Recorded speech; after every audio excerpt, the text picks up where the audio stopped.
Naglalakad kami mula Makati hanggang papuntang Caloocan para ilaban yung karapatan ng mga commuter. Lalong-lalo na ng mga manggagawa at ordinaryong Pilipino para dito sa EDSA. For context lang mga boss, para may idea kayo. Hindi lingid sa kaalaman ng marami sa atin na dadaan sa rehabilitation ang EDSA. At ang unang tatamaan nito ay yung EDSA bus lane, yung EDSA carousel na tinatawag.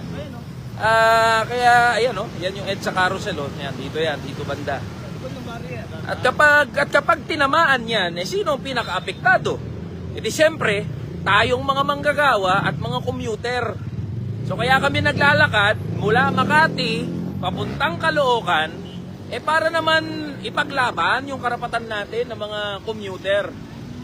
So kasama natin dito yung mga fellow walkers natin, yan. Dito na kami ngayon sa, anong lugar na to banda?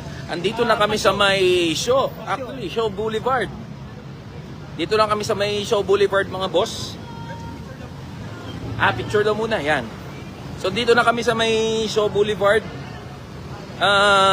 Yan ang mga kasama natin, ang mga advocates. Pakita natin sa pakita natin. Ganyan mo lang. Yan. Pag nagpa-picture ka doon. So, 19 kilometers na lakad to mga boss para ilaban, igit yung karapatan ng mga commuter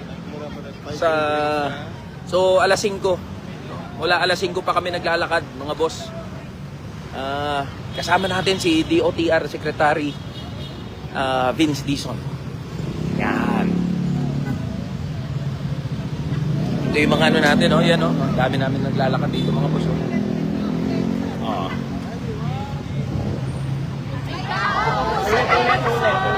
Yan. 1, 2, 3, go!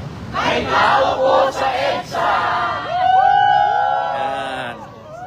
So, ang tawag namin dito sa activity na to mga boss ay may tao po sa EDSA.